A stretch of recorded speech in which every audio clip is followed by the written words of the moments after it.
The number one reason that I hear from real estate agents that they don't post more videos is, I'm just not good on camera.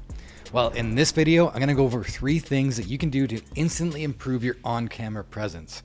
And some of these tips are so sneaky that they're gonna instantly improve how you look, how you feel, and how you sound on camera. And the other tips are just gonna take a bit of hard work. My name's Kurtis Hawkins, and I'm a realtor located right here in Lethbridge, Alberta with Real Broker.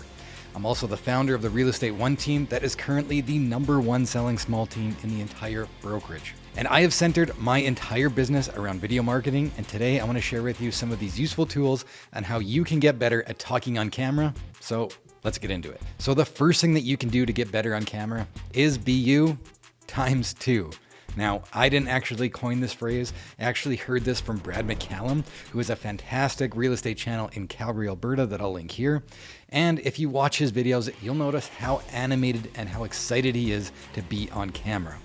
And that's because he's not just being himself, he's being himself times 2. So what does that actually mean? Well, let me explain. So for me, I'm typically a pretty chill guy. I'm kind of monotone. I kind of have a bit of a lower voice, and I talk pretty soft day to day.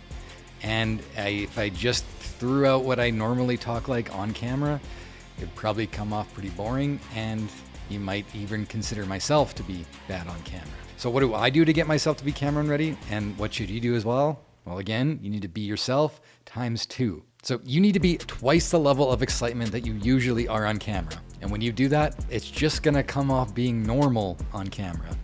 I'm telling you, you're gonna be a bit embarrassed the first couple of times when you're trying to add this extra excitement, but as you get the hang of it, it's gonna instantly improve your on-camera presence. Let me talk a little bit more about it. So you're gonna need to talk louder, you're gonna have more confidence, and you're gonna need to even improve your non-verbal language like hand movements, like I'm doing right now.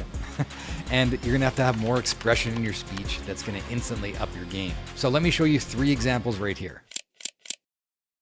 Our city is booming. People are moving here every day in search of affordable homes and great paying jobs. And over this last year, that's meant an increase in property values for homeowners everywhere. But there is another side to that story. Today we're gonna tour a cash flow machine located right here in West Lethbridge. Right behind me is 169 Mohawk Road, and this is an illegally suited property with 2 bedrooms up, 2 bedrooms down. The popular community of La Valletta. Now, of course, as you can see, the rooftop amenities at this building are next to none. Infinity edge pool, super cool fireplace down there. So you can see with all 3 of these different videos that we aren't talking like we would day to day in a conversation.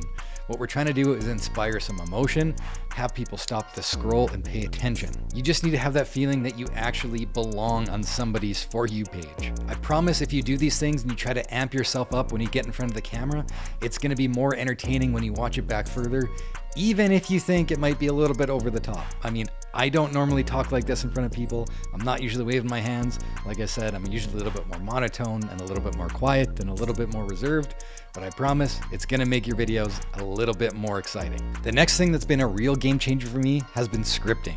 So unless you're really good at being on camera and you're really quick at thinking on your feet, I think everybody, especially people just starting out on camera, needs to have a script. Now, not only just having that script, but you're gonna need to practice and rehearse that script a couple times over just to make sure that your pauses and your inflections are on point. Now, when I first started out, I tried my first couple videos without a script. I just thought I could turn the camera on and, ramble off what I was talking about because I was knowledgeable what I was talking about. But what happens is I start to ramble a little bit and I kind of get off topic, and then I kind of lose what I'm actually trying to say in this video. So even for this video now, I do have a script in front of me that I'm following so that I don't get too off track and I'm just laying out the points that I want to go through in this video. So whether I'm doing a short form home tour or a long form video, I always take the time to script out the video. All I do is I sit down for 20 minutes, I open an Apple Note, and I just get typing and kind of refine this script as much as I need, and I keep it in my pocket for those home tours. So not only is having a script going to make you feel more confident, but it's going to also ensure that you don't miss any details of the property, and the video doesn't take any weird turns, and it's just going from start to finish and it's going to make things way easier when you're actually in the property, and it should actually speed up the amount of time it takes you to film inside the property. Now, however, when I am filming more of a talking head video or a market update or something just like this, I use a teleprompter. Now, a teleprompter is going to be another tool that you're going to have to get used to using. You're not going to be able to just turn it on and all of a sudden all your problems have gone. But I promise you, it's going to 10x the time that it takes to actually film a talking head video just like this. Right now, I'm looking at a teleprompter as you're watching me. Might not look like it, but we'll get there. I'll show you. And honestly, I wish I would have got a teleprompter sooner. So I have two teleprompter options that you might want to use. The first of which is called the Parrot teleprompter, which you can just use with your phone and a little remote. Cost about $200. It's not that expensive, but you're not going to be able to take it on those home tours and, have the camera actually walk around with the teleprompter.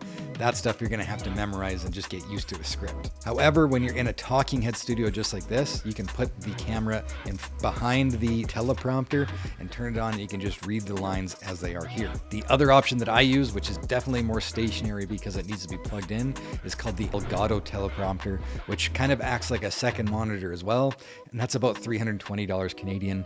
And like I mentioned, they are well worth the investment. I literally went from taking an hour to an hour and a half to film a 10-minute talking head video like this to cutting it down to maybe 20 or 30 minutes. Now down below, I'll leave a link to both of these teleprompters. And if you have any further questions about which one is better or how they work or anything like that, just leave me a comment and I'll definitely post a follow-up video. Now the third thing that you can do to help your on-camera presence is just good old-fashioned hard work and repetition. So if you think that I'm good on camera, or at least you think I'm okay on camera, I can tell you now that I wasn't born to be on camera.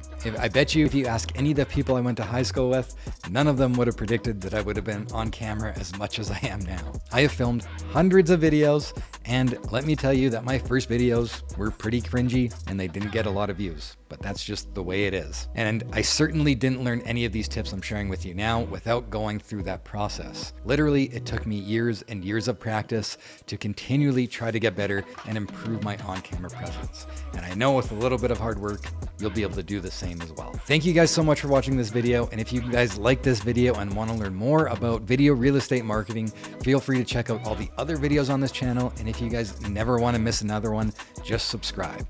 And of course, if there's any other questions or any other topics that you want me to go over on this channel, feel free to leave a comment down below.